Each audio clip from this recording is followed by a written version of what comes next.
Hello, you're very welcome to the NFL show here on the Under Center podcast. Dara, of course, here with you, joined for the time being by Reen and Al. We hope to have Fionn a little later on. And unfortunately, we don't have Alex this week. All the best to Alex. He just will be out of action, I think, maybe for the next couple of weeks. So hopefully we'll get him back soon. Nonetheless, I'm delighted maybe to the have next couple of years, Dara, with that kind of. I'm being positive here. Positive, you might get that odd hour free on a Tuesday at 7:30 just to, hop on for a couple of minutes just to chat. You never know. We'll see. But, Reen, well, I guess you spoke up first.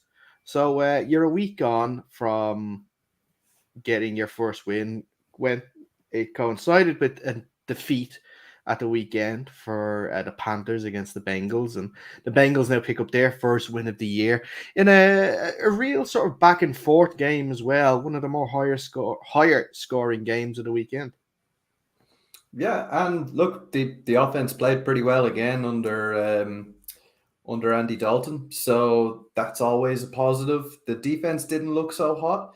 I think sometimes the Bengals were helped out a little bit by the referees. I don't know if he's caught any of the games, but it did pop up on Red Zone at one stage. JC Horn got called for a PI right at the end of the half when he was held back on the play. Yeah, it was just a strange one. Nonsense. Like, that would have pushed them back 15 yards. They would have made probably a field goal from there, but to give them an extra set of downs from the 1 yard line, it's just insane. It wasn't just in that game. It's been pretty much since the start of the season. The refs have been questionable. But that kind of gave the Bengals an opportunity to double dip there at the start of the second half. So they got 2 touchdowns in a row. And the Panthers of last season would have rolled over and died at that point. So I did enjoy seeing that fight back. There seems to be a bit of better energy about the team these days. Yeah, absolutely. And that's the thing. You're kept in games with a team. I know despite they started 0-3, but they still are one of the teams that are highly thought of in the AFC. One of the teams that a few people have picked as their Super Bowl picks this year. So they are a good opponent and a good sort of barometer to see where the team is going. And like you said, continues with Andy Dalton as under center, continues with him to play well, even despite the fact that you're missing Adam Thielen, going on IR for a couple of weeks. So Deontay Johnson played well. Xavier Legette gets his first NFL touchdown as well. You still have the running attack of Chuba Hubbard playing well. You have, I think it was Jonathan Brooks is your rookie running back who has to come back from PUP soon. So whereas the season started poorly and there was a lot of doom and gloom,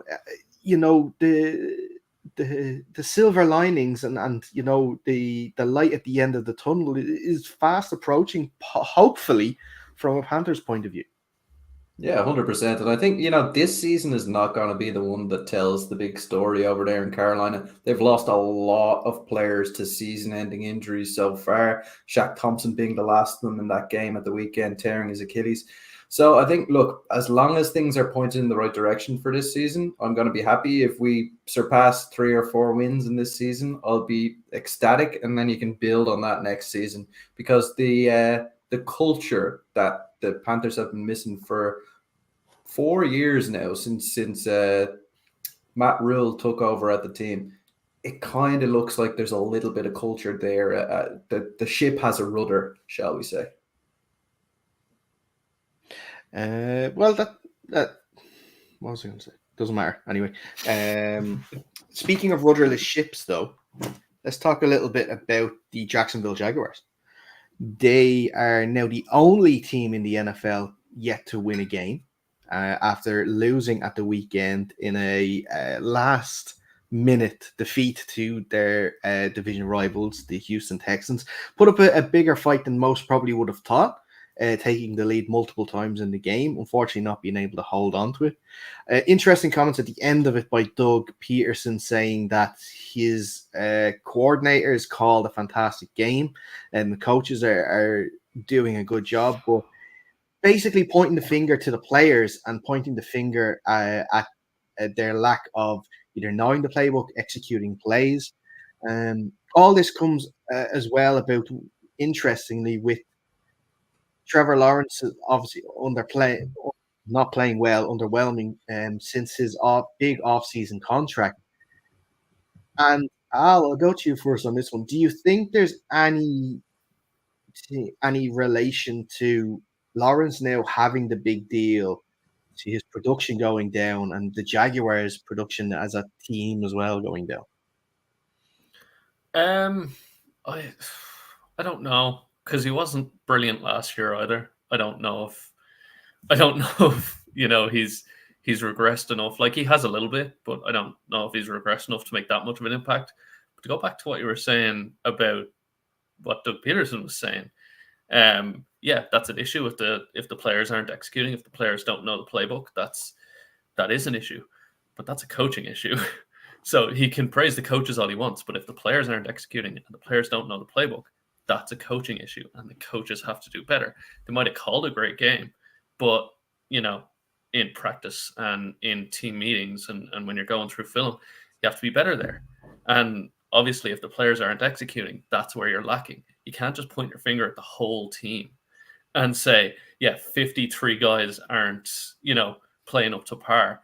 One or two, fine. That happens. Every team has one or two players that don't execute, but 53, no, that's in the coaches. You can't give them a pass there. I think it's a coaching issue in Jacksonville, and if they can't get it sorted out, Peterson will be the first coach to be fired this year.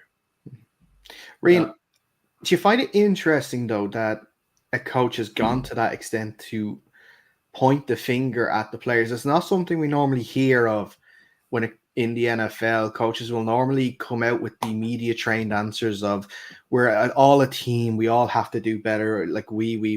But he's basically pointing the finger directly at the players, and making comments like that surely is not going to go down well, because like Al is saying, those players are going to determine whether or not you're going to keep your job.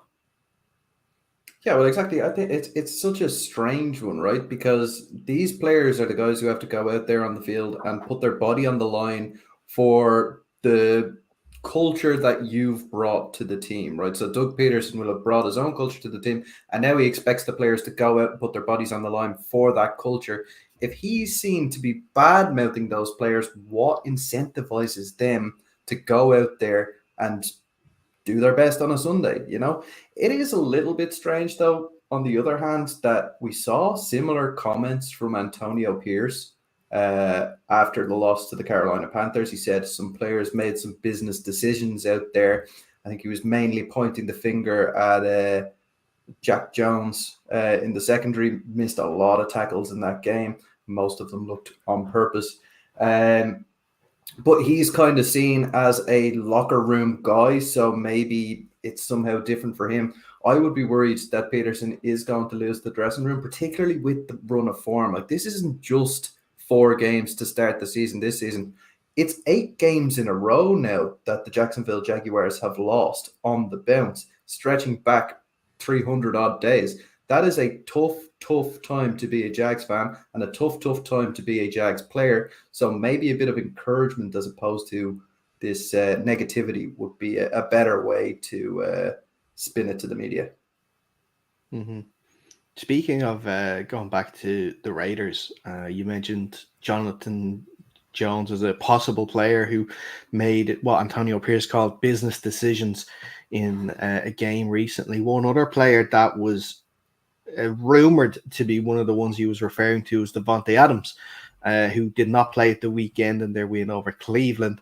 Rumors circulating today that the Raiders are starting to shop around for him to see if anyone would be interested in a potential trade. Is there any names that jump out to you guys, considering the contract that he's on? And I'm guessing the fact that it's public that he wants out and the Raiders want out of him. And I think in his contract, does he have a no? I'll double check if he has no trade clause. Well, I'll double check that in a sec while you guys are speaking. But is there any team that jumps out to you that A, has the cap space, and B, has the need at wide receiver that they could trade for Devontae Adams? I'll start with Al first. I'm looking at the list of teams with the most cap space here. Lions would be an interesting one. 49ers have the most cap space. Browns aren't making a trade. I would have said the Chiefs because Mahomes desperately needs a target there, especially after Rice being out, but they have nothing. I also don't see a ton of teams being interested in him. Like, he's shown that he's selfish. Devontae Adams only cares about Devontae Adams. Does he? Yeah, I mean, it's pretty clear. It's pretty clear now. He's given up on the How team. so? Huh. See, he went to the Raiders on the basis that he was obviously going to, I think it's his home state. He's from Nevada. He went to college there. He played with Derek Carr. He was under the impression he was going to play with Derek Carr. They cut Derek Carr. They've not addressed the quarterback situation the whole time that he's there. And then obviously, when you're going from Green Bay and Aaron Rodgers and then coming to this, does he not have a right to be upset? And does he not have a right to be like, I came to this team under the impression that you were going to that we were going to play this way, and I was going to have this quarterback. Okay, it doesn't work out, but you haven't made any strides in that position specifically to, move the team forward in that way. It's been nothing but chaos since he's gone there. Mm-hmm. Now, it was chaos before he went there, so maybe, buyer beware in that sense, where he still joined the team with all the issues. But, he has played and he has put in the effort. But if the team aren't matching his ambition, should he not have a right to say, well, look, if you're not going to do anything, just let me go? Yeah, it is a fair point. I should have picked a better word than selfish. It's not the right word, but it's like it was the same thing in Green Bay. He wasn't happy with the situation. He wanted to leave, and and then he goes to the Raiders and gets paid this massive contract, and then immediately he's unhappy. And then Derek Carr leaves, so he's even more unhappy. And he hasn't played up to that contract. I know the quarterback situation hasn't been great, but I mean, wanting to play with Derek Carr shows you're not a brilliant.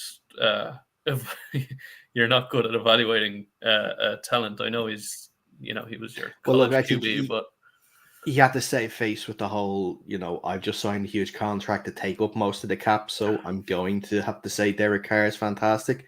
Yeah. But like offensive coordinators haven't helped our head coaches with, Josh McDaniel, and I think Luke Getsy is the OC there now at the moment, and he was only ran out of Chicago there as one of the worst offenses in the NFL previously, so it hasn't been really getting any better for him. Yeah, I think he just has to consider his situation. Like, who's going to trade for him? Realistically, who's going to take on that contract? His best friend is a GM out in New Jersey. Yeah, and we all see how that's going out there. The Jets aren't doing brilliantly. They put up 10 points. I mean, I know, like, weather and the Broncos defense is actually quite good. So, that certainly played a part, but it wasn't a great game, and they haven't looked brilliant outside of that as well. I don't think the Jets is a realistic target, considering the money they gave to Mike Williams in the offseason as well. No. And you have Lazard and Garrett Wilson, and like they're struggling to get production for those guys. I just look up. Commanders have 20. Devontae Adams doesn't have a no trade clause, so they could send him to wherever they want to whoever's going to obviously give up the most draft capital in that. So. Yeah, it's Panthers, but they don't have any fucking cap space at all. So yeah, that's the risk he's taken as well. He could just as easily go to one of the worst teams in the league, and then he's in exactly the same position that he is now. He wants a trade, but if he has no control over the trade, then You know, I think there's one team in particular I'm keeping my eye on, and that's the Steelers. Steelers have the draft room, the cap room to make that move if they want to. They only really have George Pickens in their wide receiver room as a staple name. You're looking at, was it Calvin Austin, and who was the other ones that were there? I can't even remember the other names that were there. So that's someone, if they're willing to give up that they could possibly get Devontae. Now, do they want to do they want to trade him in conference? I don't think the Raiders think about playoffs this year at this stage. Maybe they still are. Maybe as a wild card, we'll see how the next few games go. But other than that, I can't see a lot of teams. I know Fionn, if he was on at the moment, he'd probably be pounding the table for the Commanders as a possible destination. I don't know. The injury issues at the Rams could make it interesting. Because they always seem to find cap room for these sort of deals. Also, the injury situation with the wide receivers in I had it just there in my head a second ago. Gone. Doesn't matter. It's gone. Philadelphia. We'll see with how Devonta Smith gets on with his concussion and obviously AJ Brown as well. So those sort of teams, if they need to make a big move to sort of, if they are in their Super Bowl window and they want to make that push to get an established wide receiver like that, again, if they have the cap room to pay that contract. We'll wait and see. Nowhere. I just checked his cap hits for 25 and 26. It's 44 and 46 million. They can always convert that into a signing bonus. But that's just kicking cash down the road, and I know a lot of teams do that, but that's what all teams do. Yeah. The Raiders are going to be forced to pay some of that contract as well. Like, if he's not going to play there, they'll probably shift him off and pay whatever amount of contract that they have to pay, just to get him off the books, basically. Yeah. And I mean, the Russell Wilson situation is the perfect example of teams are willing to do that, to just be gone with a player. Right, let's move on then to let's have a chat about Monday night, Al. The Seahawks lose their first game under Mike McDonald in the Monday Night Football in Detroit against the Lions by 42 points to 29. Always a high-scoring affair when these two teams face each other. It has been the Seahawks the last 6 times that have come out on top when they played each other. Last night it was Dan Campbell and the Lions. We'll get on to the Seahawks side of things in a few minutes, but on the Lions side of things, they had that disappointing defeat against the Bucs. Another team we'll get onto a little bit, but they bounced back. They've beaten the two other NFC West teams they faced so far in the Rams and the Cardinals, and now with the Seahawks too. They were one game away from the Super Bowl last year. Many argue the fact that because they were up so much in the first half, they should have actually won the NFC Championship. But Jared Goff plays a perfect game, 18 of 18. Doesn't throw a incompletion, let alone an interception.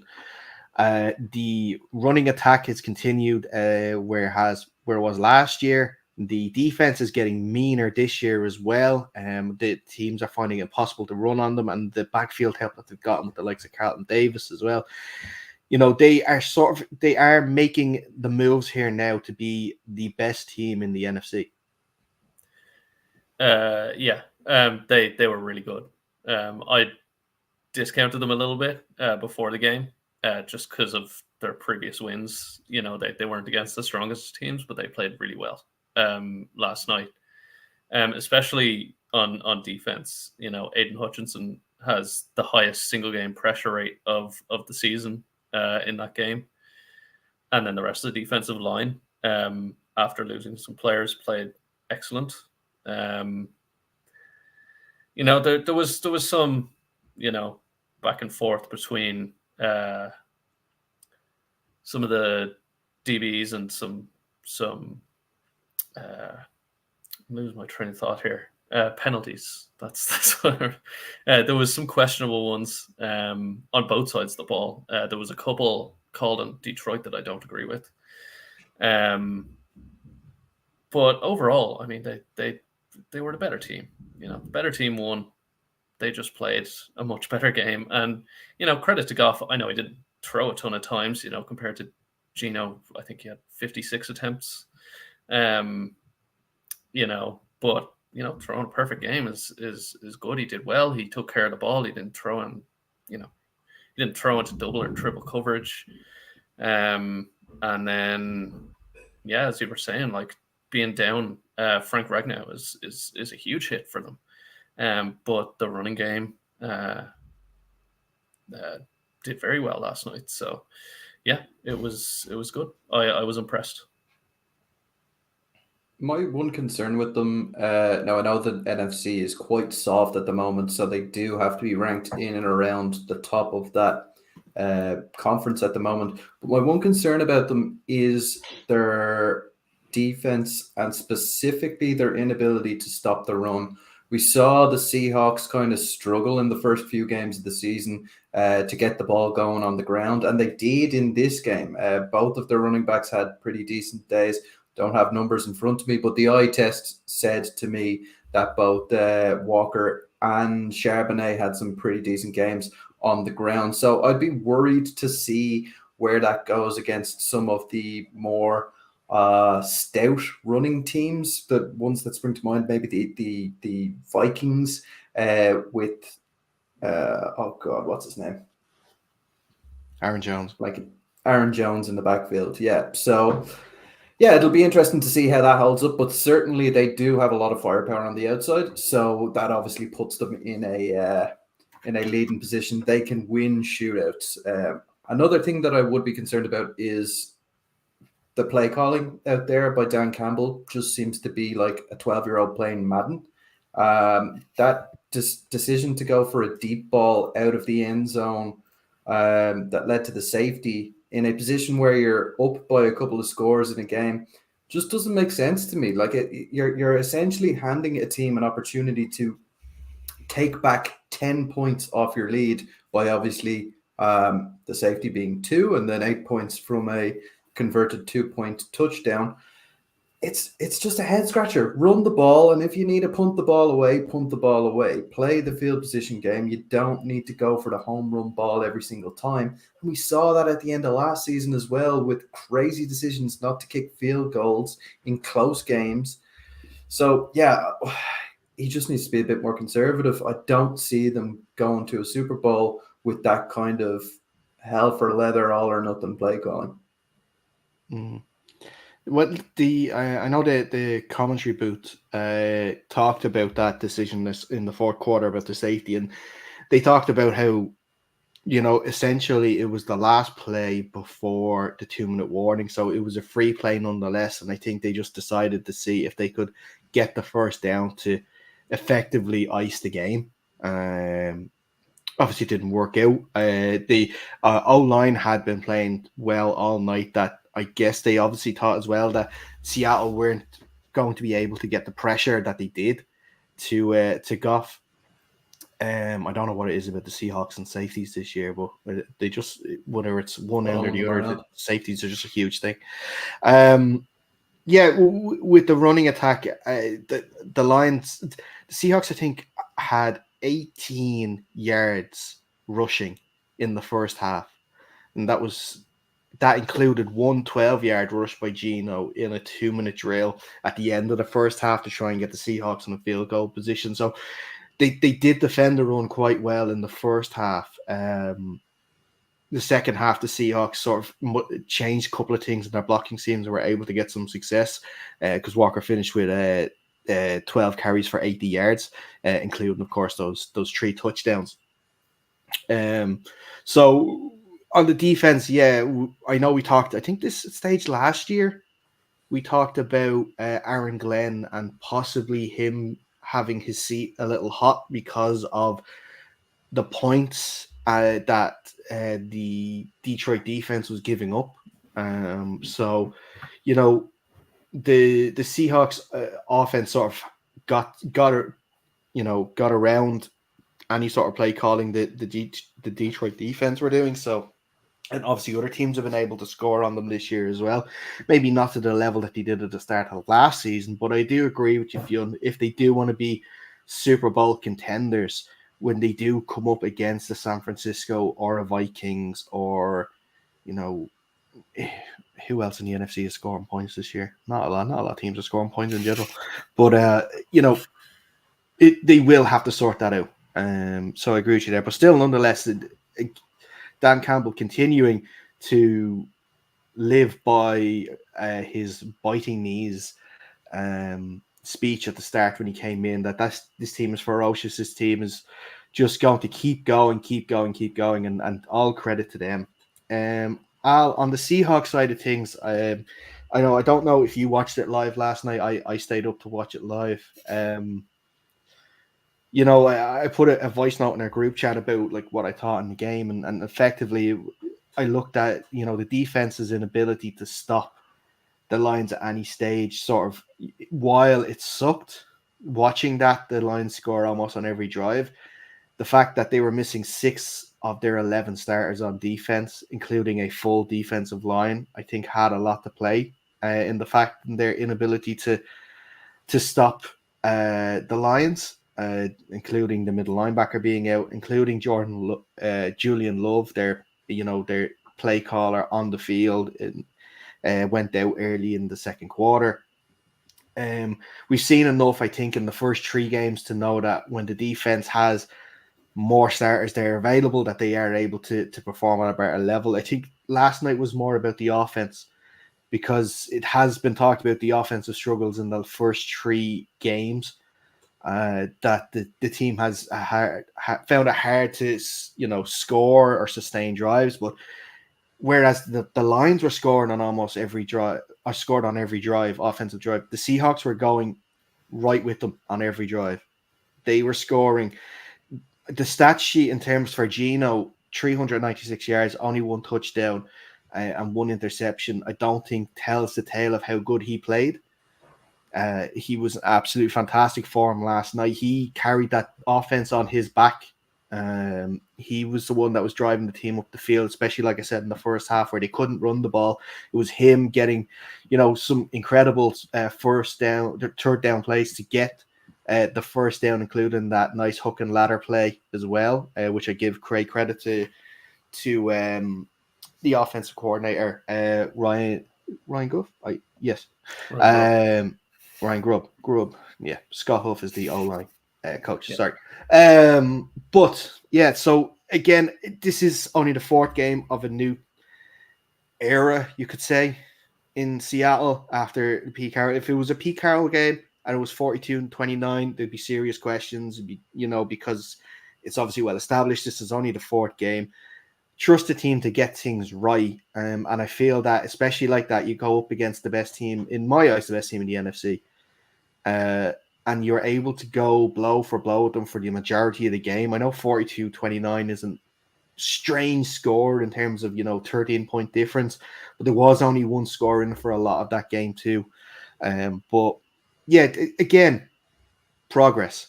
That's what we saw last night on the offense, and that was the big thing. That's my main word this year for Seahawks is progress, and that's what I'm seeing, and I'm happy. Yeah. Yeah, you pretty much covered the lot there. Yeah, I mean, defensively, obviously, we're losing. We've lost, a lot of players there, and they'll probably be out for New York as well next week.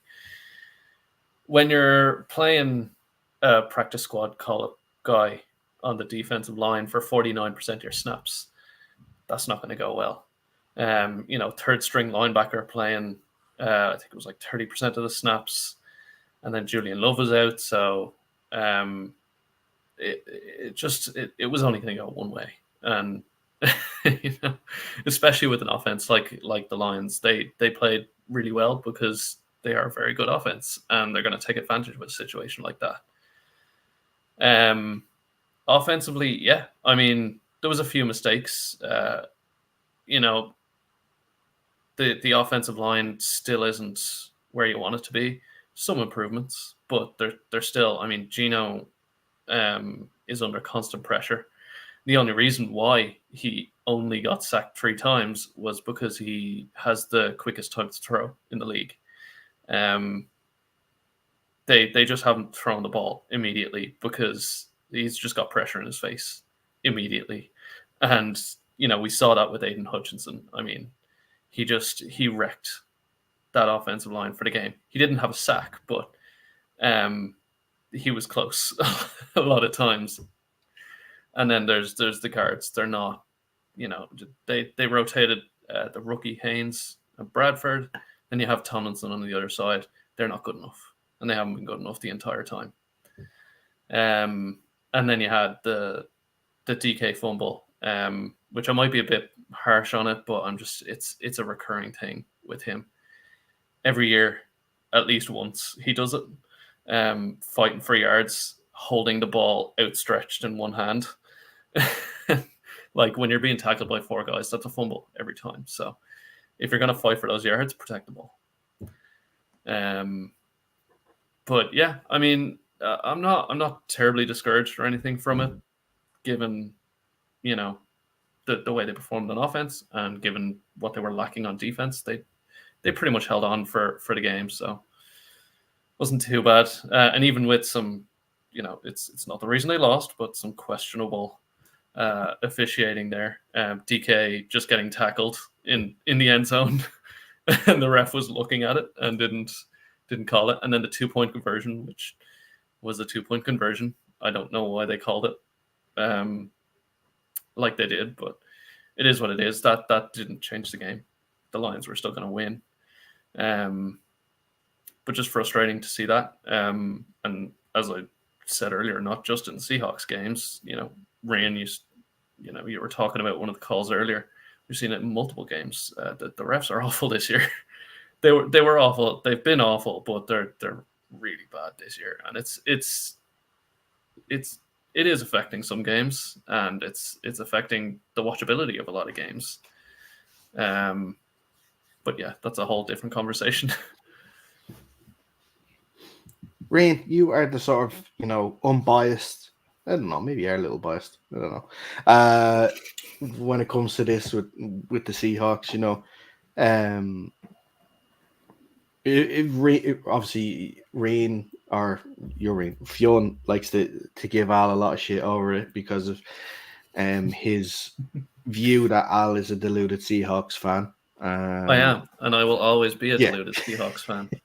As a fan, I'm never going to focus solely on the bad shit. I'm always going to be a bit deluded in that way. But there is a little bit of a sprinkle of delusion when you're talking about this game as well. Like, I understand 6 starters missing on the defensive side of the ball, but we can't throw a parade for the offensive side without talking about the fact that they allowed every single pass. The entire Seahawks practice squad, if they were called up to the first team, should be able to force an incompletion on at least one pass. And then Jahmyr Gibbs and David Montgomery went crazy in that game. But I'm not going to get too much into it. I do agree with you guys. The trend is upwards with the Seahawks, right? So if they can get their guys back on the defensive side of the ball and improve on the offensive line come next season, that would be my number one priority. Get a tackle to protect Geno Smith. Things are looking in the right direction. We can start looking at playoffs. In fact, you can start looking at playoffs this season with the way that they're playing, being able to get in these shootouts with very, very good teams on a weak side of the draw. So playoffs are not out of contention this year, and then you can start looking forward to next year and be in an even stronger position. So I do agree with you guys. I just think there is a little bit of rose-colored glasses when it comes to this game. Yeah, well, these next few games will determine a lot too. With the schedule makers doing the fantastic job of putting the Seahawks in 3 games in 10 days, starting with the Monday night game, this Sunday at home to the Giants, and then the Thursday night game against the 49ers, which is always fantastic. We'll tell a lot though, these 3 games. They've lost 1. They should beat a poor Giants side. Whether or not Malik Neighbors is going to play with his concussion at the weekend or on last Thursday, I don't know. Whether they'll have any defensive starters back that they were missing, I don't know. They still should be able to score on that Giants defense despite how good their defensive line is, they should be able to scheme ways to, beat that poor Giants secondary, especially with how DK now, I think, is the first Seahawk in history to have 3 100-yard games consecutively. Jackson Smith and Jigba had a good game last night as well. The tight ends got involved as well too. So there are weapons to hurt teams. And then that 49ers game on the Thursday night is going to be huge. Absolutely huge. And it will give a big indication of what the Seahawks can hope to get out of this year. Like you said, Ryan, if it's going to be playoffs or, if it's going to just continue to improve the team week on week and hope maybe you get a wild card spot, because with the issues the Rams are having too, and the Cardinals, you don't know what they are from week to week. They'll put 40 points on the Rams and then they'll concede 40 points to the Commanders. They don't know what they're doing either. So the door is potentially open there in the NFC West. Just have to see if they can get bodies fit, first of all, starters fit, and also just to see how the team progresses over the year. But we'll see. That's what's to come. Speaking of, the NFC West, and like I said, the Cardinals and shipping 40 points. Hopefully, Fion's going to join us here in a few minutes, because we're going to be talking about his Commanders here now. Because Jaden Daniels now had another fantastic game, and they beat the Cardinals by, I have my points, I have my stuff here, sorry.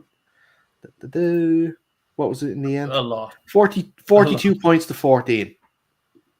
Yeah. With Jaden Daniels throwing for 233 yards, 1 touchdown, 1 interception, also having a rushing touchdown of his own as well. Everybody's fantasy darling, Jeremy McNichols, scoring 2 touchdowns. So, which is great. If you have him in your team, you must be the best fantasy player of all time. But, Rian, since you are the only Malloy here that I can speak to about this at the moment, a fantastic game for the Commanders. Great for Cliff Kingsbury to come back to Arizona and call such a dominant offensive game and to come out there with the W. And, Jaden Daniels, kind of giving the middle finger to Air chat last week about having rookie quarterbacks sit for a year to get to know NFL offenses. Yeah, I would like to preface the fact that there are plenty of NFL quarterbacks who come into the league as high draft picks and succeed, but I just see it as, everybody can benefit from sitting for a while. But either way, look, he is playing exceptionally good football. Very, very clever with where he's going with the football, not taking exceptional risks. I think it was great that he had such big output without Austin Eckler there to back him up in the run game, and the kind of screen game and short passing game that he has been using him a lot out of. They've only had 1 punt in the last 3 games, and regardless of NFL opponents and what the defenses are looking like, that is still super, super impressive from anybody, let alone a rookie. The guy has got Rookie of the Year locked in this year, regardless of what Malik Neighbors does. If Jaden Daniels continues the way he's going, he's got this award locked in. So I'm really impressed with the way the Commanders are playing on offense, and fair play to Cliff Kingsbury. He came under fire a lot when he was out there in Arizona, particularly for his play calling, but it seems he's found himself a spot where he has the weapons and personnel in place that really gel with his style of play calling, and maybe he's a little more conservative as he gets more mature, because obviously he was quite a young head coach coming into that Arizona job. So maturity seems to be growing a little bit, not so much super air raid offense as we saw out there in Arizona when he started. So all credit to him. I've been so impressed with Jaden Daniels to come in, and it's not like he's come into one of the top teams in the league. He's been dropped into a good roster, but there's plenty of stuff, and especially on the offensive line, to have one that sort of struggles in pass pro, and then he just doesn't look phased at all out there. no matter what. Like there's pressure in his face. He throws the ball. He runs, not making any, really bad decisions. He's been great, and props to the coaching staff as well. Dan Quinn coming in this year. He has them playing really well. I can't name their coordinators, but props to them as well. And it's great that he has that running game to lean on. They ran for 216 yards combined. So that certainly helps in those games. But I've been really impressed with the Commanders, and I am ultra impressed with Jaden Daniels to come in as a rookie and do what he's doing. As you said, he's got rookie of the year locked. Now, if he stops playing today for whatever reason, he's still got it locked. Yeah, I agree with you on that. And I think he has shown. I don't know if he has it locked. Still, look, we're 4 weeks into the year. It's still a long time to go. Because you don't know who's going to step up. Like Caleb Williams had his first passing touchdown in the win at the weekend, so he could start to push on. You never know. Bo Nix has the same amount of wins as Jaden Daniels has this year. So except he looks like complete shit in all his games. So he doesn't have a good offense to really. He's doing what he can. So I don't know if it's all that ball bad. To the opposition a lot. I don't know. What? I don't know if his offense is actually all that bad.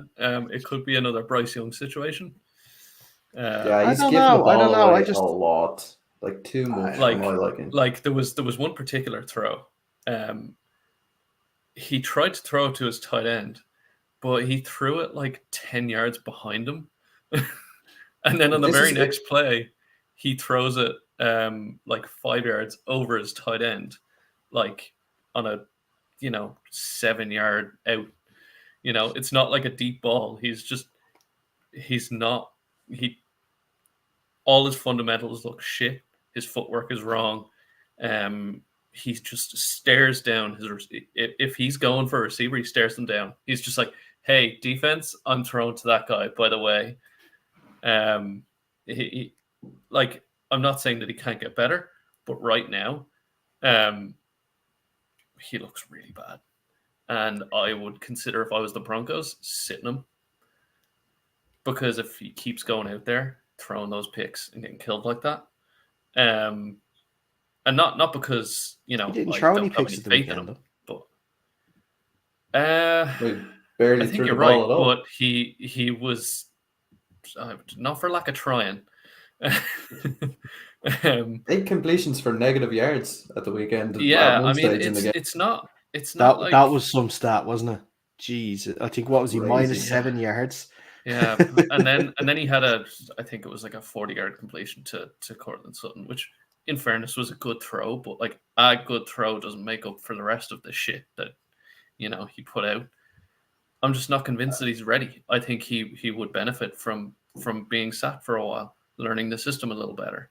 Because right now he's just being thrown out there to do the same shit every week. And especially with Sean Payton's, have you seen his fucking playbook? Have you seen his play calls? Each play call is a full sentence. It's a really hard thing to learn. So are most NFL offenses nowadays. Not quite to that extent. People still talk about it. There'll be loads of play calls that are a bit of a mouthful, but there was week 2, I think it was. He was trying to read a play, and he was reading it for over 10 seconds, and then the play clock expired.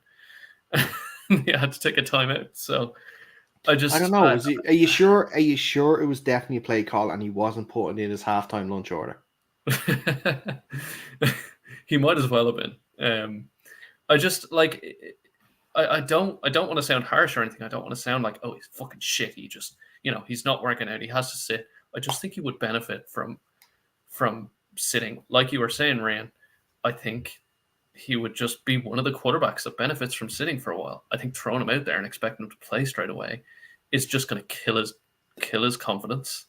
And he's not going to get any better. He keeps throwing these picks. He keeps throwing this inaccurate stuff. He's clearly not ready. Like I was saying, his fundamentals are shit. he's not ready for the NFL, and throwing him out there and expecting him to do better every week isn't going to work with most quarterbacks. So, see, the trouble with sitting them is that it doesn't benefit the franchise, right? Because the next man up is Zach Wilson, and Zach Wilson has been in that position before. In fact, his whole career has been in that position where he's in this chaotic system in a weak offensive scheme. So yeah, I don't know if that benefits the Broncos specifically to leave Bo Nix out of a team. It would probably benefit Bo Nix as an individual, but they're not looking at individuals. They're looking at team success. So if they feel like Bo Nix gives them the best chance of winning week to week over either of the other two quarterbacks in that quarterback room, they're going to roll with him. I wouldn't even say it's the franchise that it wouldn't benefit. It wouldn't benefit Sean Payton. I think last year he took a lot of grief, mostly down to I think it's mostly down to the issues he was having with Russell Wilson. So he kind of started this season on a questionable footing.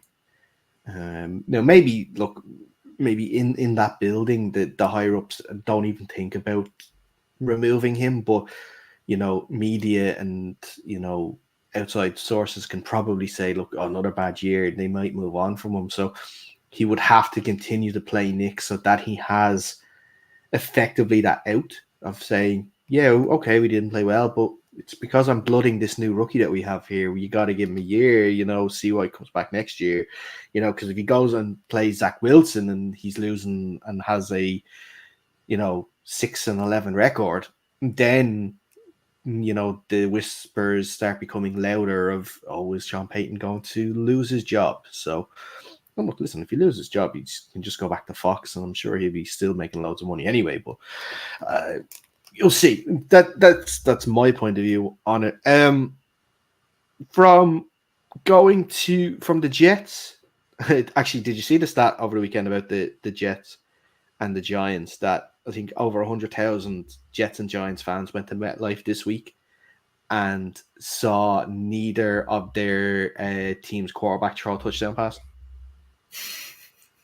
That's pretty rough. That is very rough. At least you can understand. Nix, he's a rookie. He's struggling. That's fine. Not ideal, but it's to be expected. Yeah. Daniel Jones and the Giants have no excuse. They paid him that big contract, and he has played like absolute shit. I mean, he's played like one of the worst moves in NFL history to let Saquon go and to keep him. Yeah.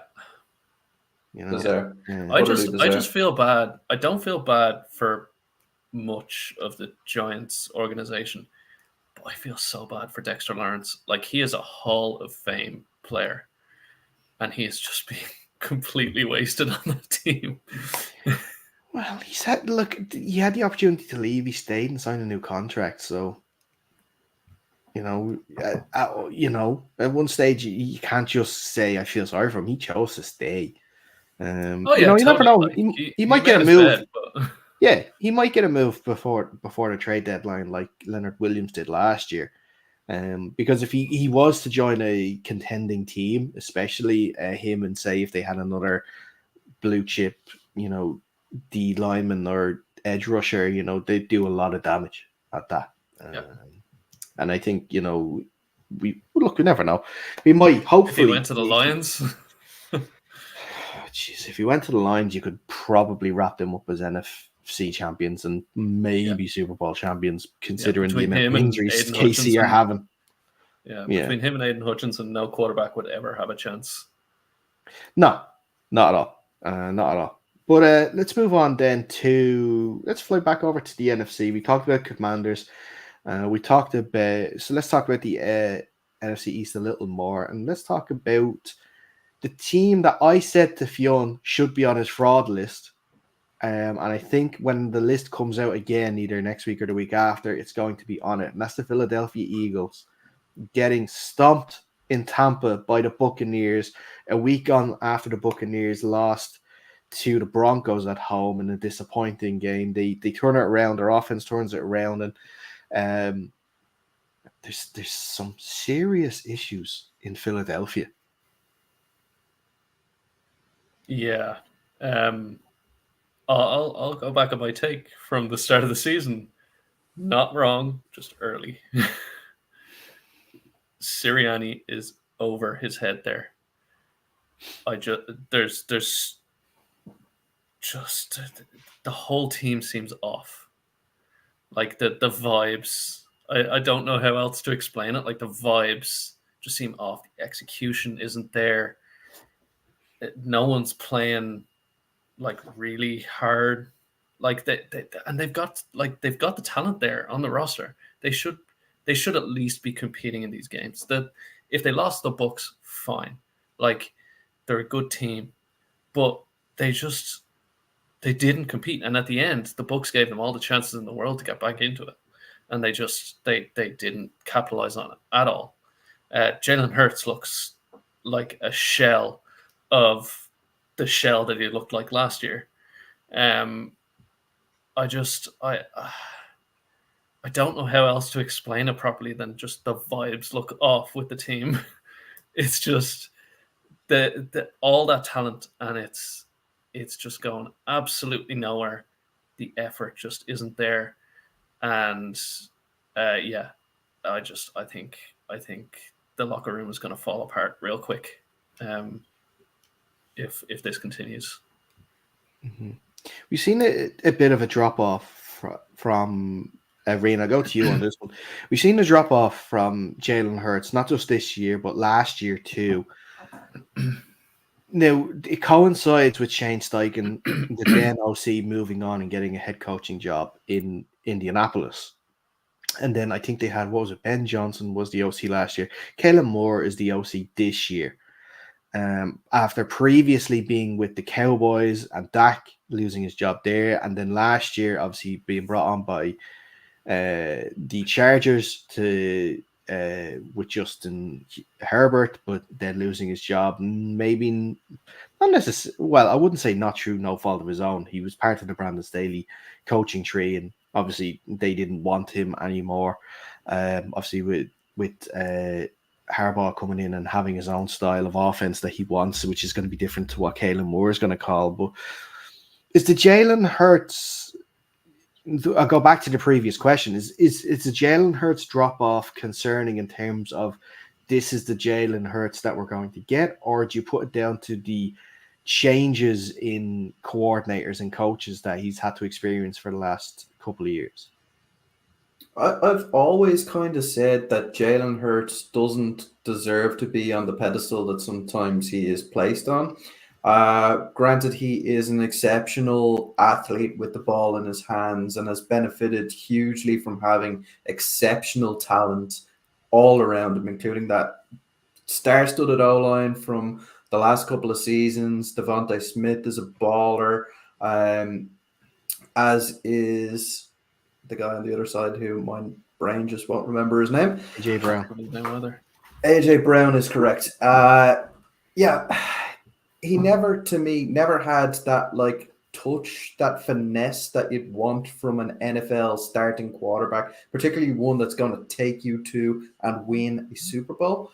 So yeah, this to me is not hugely surprising, the drop off that we're seeing, and I think it is the way we're going to see it in the future to come, unless they can build up that O-line again to the kind of glory it once was, and maybe rely a little bit more on the run game. Like obviously they are doing that at the moment with Saquon just running mad in that team, but I just feel like in terms of pass pro, maybe they're a bit lacking more so than they were 3 seasons ago when he had that breakout year when people were talking about him in that MVP contention.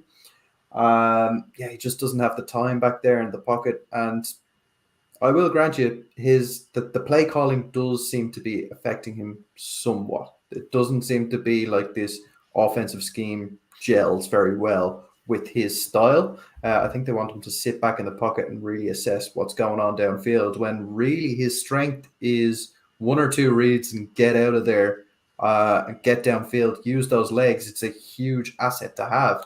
So, yeah, going back to it, I think it's the unfortunate truth about Jalen Hurts, but maybe if they can't get things going, a change in offensive coordinator happens and we see him flourish again. I hope so, because I don't like seeing quarterbacks slide the way he has. Al? Yeah, I think it's just like I said, I don't have a ton more to say on it. I just think it's strange. Like, the play calling being bad doesn't explain everything. Like Jalen Hurts, it just something's off there. He's not playing as well as he could. Like the offensive line isn't playing bad. He's not under a ton of pressure or anything like that. It's just it's such a strange situation because the talent is there and they flash, like you can see it every week. They have these huge plays and either AJ Brown or Devontae Smith or Saquon Barkley is making these huge plays just because that's who they are. Like they are really, really good players. I just don't understand why they're not executing properly, And I think part of it is I don't think Sirianni is the guy that'll take them to another Super Bowl or anything like that. It's just it's confusing. I just don't understand why they're not playing up to what they should be. I don't know why they're not executing. I don't know why it just seems off there. Mm-hmm. All right, cool. I think that's a good place to wrap it up. We're getting up onto about 8:30. Actually, one more thing then about the Bucks. I think at this stage where we were kind of not sure if they were going to be, who was it? ESPN were doing their contenders or pretenders list. That I think we can now put them down in the contenders column after this weekend. I think so. Yeah, considering they're coming out of that poor division down there in the NFC South, it looks like they're going to really walk away with that division as it stands. So that'll put them in a firm position in the playoffs. And yeah, we'll just have to see. I mean, Baker's got that ability to win games. He's got that mentality to win playoff games. So yeah, I mean, they could be one of those teams who has a bit of a insanity run this season. Like nobody jumps out on. I mean, that team is strong across the board. I guess I'm just now thinking about it. Yeah, they have strong players on defense. They have some star talent on the offensive side of the ball. Yeah, who's to say they're not in contention this year, particularly on that NFC side of the drop? Yeah, they were knocking on the fraud door last week after losing to the Broncos, but I don't know. The more we look at it, the Broncos defense is actually quite good. So I think that certainly played into it a lot. But yeah, I think given an overall pretty weak NFC, I think they could definitely make a push this year. I think they for sure they could be contenders. Okay, perfect. Well, that is where we're going to wrap up this edition of the show. Lads, as always, thank you so much. Thank you. It's been a pleasure.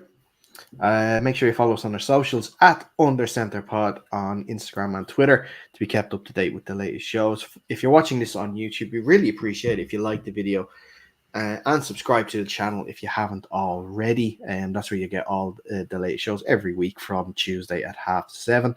We'll be back again next week, hopefully with a full house to discuss what's going on in week 5. It's the first London game this week as well.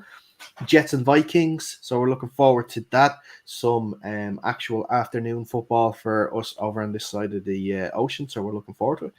And the bye weeks also start this week, so less games to talk about, which also means fantasy application, which is always terrible. Makes me wish I actually paid attention when drafting to see what weeks my players are going to be on buys, but I didn't. So let's see what happens.